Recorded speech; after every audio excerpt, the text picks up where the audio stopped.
Mamaya na ang ika-4 at huling araw na diringgin ng International Criminal Court ang panig ng magkabilang kampo sa kasong kinakaharap ni dating Pangulong Rodrigo Duterte. Lahat ng mga testimonya rito pag-aaralan sa loob ng 60 araw upang matukoy kung didiretso na sa trial ang kaso.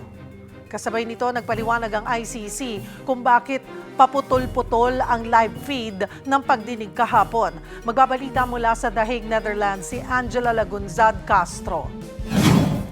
Sa ikatlong araw ng pagdinig sa confirmation of charges laban kay dating Pangulong Rodrigo Duterte sa ICC, inilatag ng defense team ang kanilang argumento. Giit nila, hindi sapat ang ebidensya para matuloy ang paglilitis kay Duterte. Sabi ni Attorney Nicholas Kaufman, walang criminal intent sa mga talumpati ni Duterte na ginamit ng prosecution. 10 of these speeches, including 2 referred to by the deputy prosecutor, actually contain an exhortation to the use of lawful self-defense. And the order is simply this: go out, arrest them if you can.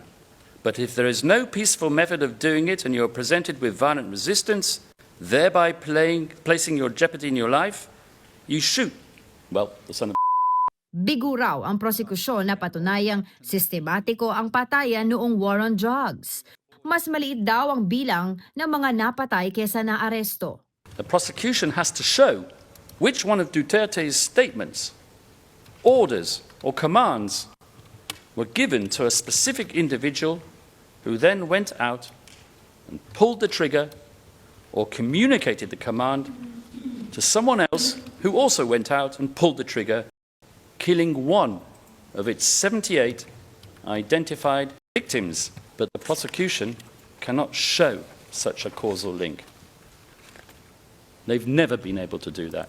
Wala rin daw testigo ang prosekusyon na nagsabing narinig nila si Duterte ang mismong nag-utos ng pagpatay. Kaugnayan sa 78 biktima na tinukoy sa 3 counts ng kaso. There is no smoking gun in this case. Not one witness relevant to any of the 49 incidents with which Mr. Rodrigo Duterte is charged will testify that he received a direct order from the former president to go out and kill someone. Giit pa ni Kaufman, di lang naman sa administrasyong Duterte nagkapatayan dahil sa droga. Sa iprinisenta niyang datos, may pagtaas umano ng drug-related killings sa unang 2 taon ni Pangulong Bongbong Marcos. Bago matapos ang pagdinig, hiniling ni Kaufman sa mga hukom na utusan ng prosekusyon na amyendahan ang kaso laban kay Duterte at pag-aralan ang kanyang interim release o pansamantalang paglaya.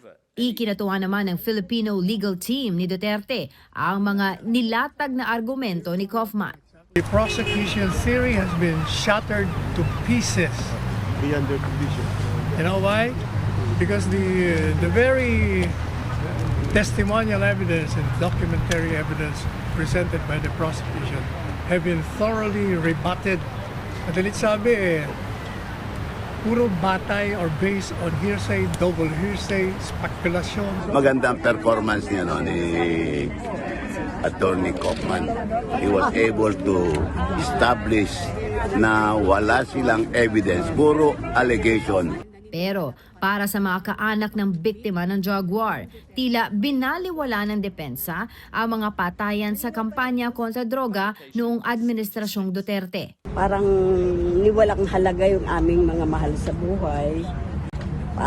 Sinasabi na numero lang, parang hindi binigyan ng halaga yung aming paghihirap, yung aming pagdurusa.